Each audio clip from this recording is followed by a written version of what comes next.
أتتنا المواسم مثمرة وفاضت بأطيابها الآنية، وفينا الذي ما له موسم لأمعاء أطفاله الخاوية.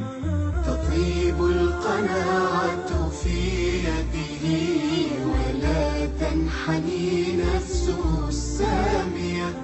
تطيب القناعة في يده ولا تنحني نفسه السامية.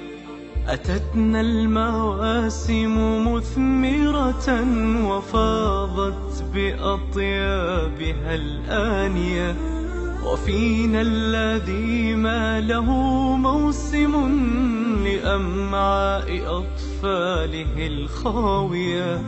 تطيب القناعة في يده ولا تنحني نفسه السامية.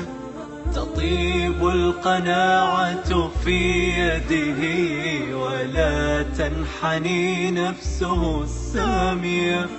فهل أينعت يدنا مرة وأهدت له لمسة